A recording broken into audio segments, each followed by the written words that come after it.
All right, hey everybody, back with another newsfeed video for you here. And as always, remember I post at least one video a day, sometimes two, sometimes three. Hit the subscribe button, and there's some great information in the description below the video. Here we are starting off from Fox 2 Detroit. Okay, this is the first one caught my attention. I didn't think it was really worth it. Then the second one hit, and now it's worth it. So we're going to talk about it for a second. But $1 million worth of Jeep Wagoneer stolen in SUVs heist by teens from the Warren plant in Michigan. All right, so what these guys did. The snapshot shows a trail of damage from the latest high-priced vehicle heist in Detroit, Michigan. Warren police say 3 a.m. Monday, thieves crashed a Dodge Ram through the Warren stamping plant fence. They stole 10 Grand Wagoneers, which started about $93,000 each before sunrise. You wonder what kids are doing out at that hour in the morning. You wonder why they should be and what they should be doing, says this lieutenant. Oh, okay. Back at the crime scene, the stamping plant put semi-trucks in place to block a hole left by the suspects. A couple of security SUVs were also on patrol.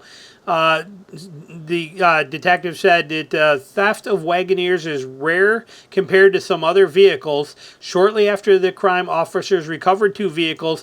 Detroit police found 2 Wagoneers during the day on Monday. The Macomb Auto Theft Unit is still investigating. Obviously, our goal is, okay, blah, blah, blah. And the question here, is it possible that these are tied to a much bigger, larger organization at work in Southeast Michigan? Could be. Pretty interesting how this happens. Now, it's not the first time it happened.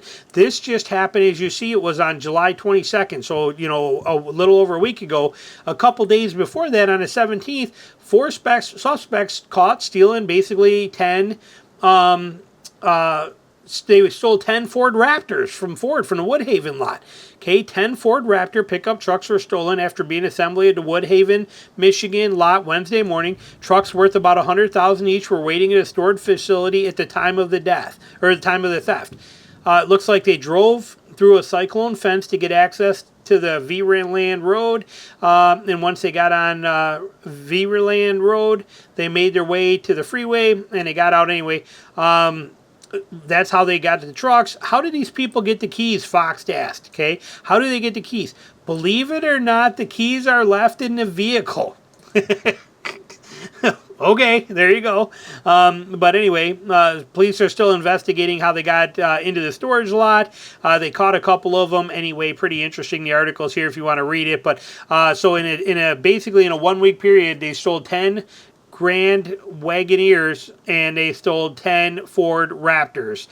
So lots of stuff going on here in Detroit. So if you're waiting on a Raptor or a Grand Wagoneer, your model might actually have to be rebuilt, because they've been stealing them and they've also been crashing them. As you see, this one here down here at the bottom was busted up pretty bad right here too. So anyway, there you go. Interesting there. Now, the big one we want to talk about here today is this one right here. Stellantis may kill money-losing vehicle brands.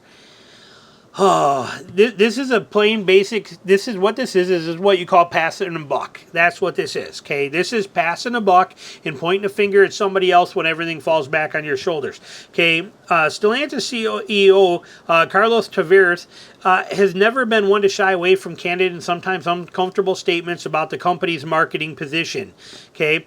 He says, which net profit plunge of 48% this year's last earnings report. No exception. Okay, so he's going to complain about it. But he's not going to complain about it the right way. He's going to pass the buck, okay? The automaker's chief executive indicates there may be some tough decisions ahead as he looks to right the ship among the reducing production rates to deal with high inventory rates in North America. One possibility for achieving this goal is pretty harsh, but perhaps necessary. Tavares says the company might kill some underperforming brands, okay? Well, here's the reality of it right here. Tavares took the role of CEO in 2021.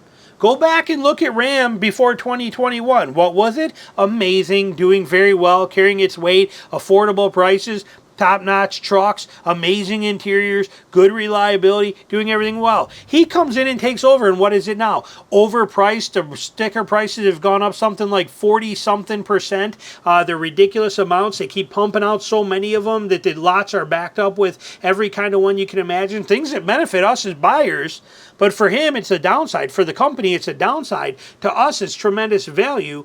but he's going to complain about this stuff. He did it. The buck stops there. He did this. He is the CEO of the company. All of these problems he created. He raised the prices. He told everybody raise the prices up on these vehicles. He is the one that did all this stuff. He's the one that made everything happen that's happening, and yet he's blaming it on brands that are no longer productive, cost productive. Drives you nuts. He says right here. He says that he is committed to investing in the company, or he committed to investing in the company's 14 brands for at least a decade, saying they all had a future with Stellantis. Now it appears he may be changing his tune. According to Reuters, Tavares has indicated that he is now open to axing underperforming brands, saying it doesn't make money, we're shutting them down. They should, Stellantis should maybe think about saying that about its employees. Okay, if somebody comes in as a CEO and he runs the company into the ground, maybe something should happen there, like shutting him down. Okay, just me. I'm just guessing here. That's just my thoughts anyway. Reports are swelling that some of the comments were published. Industry observed playing a guessing game at which long-standing auto brands might be discontinued. No, it's pretty easy. Motor One, we don't want to go on to there yet. We want to go back to where we were here. But it says Motor One identified several as viewed as being at high risk, like Lancia, Alfa Romeo. The report also proposed the question of whether Stellantis would be compelled to keep both Dodge and Chrysler, considering Chrysler now only carries one model on the market. No, of course, it'd be Dodge and Chrysler. In the North American market, it'd be Dodge and Chrysler that would be the first to go here. It does say, Motor One added that there's certain brands that are considered too big to fail, such as Jeep, Ram, and Fiat. And that may be very well true, and they might stick around. But anyway, find it interesting. Other brands they suggest might be sold instead of killed, citing analysis is a story that the luxury brand Maserati, individual brand which Stellantis broke out figures for and said that it lost 82 million euros. That's not good. But there's a key word here. Okay, key word. One brand that I think it's Reuters, suggested might be sold instead of killed is Maserati.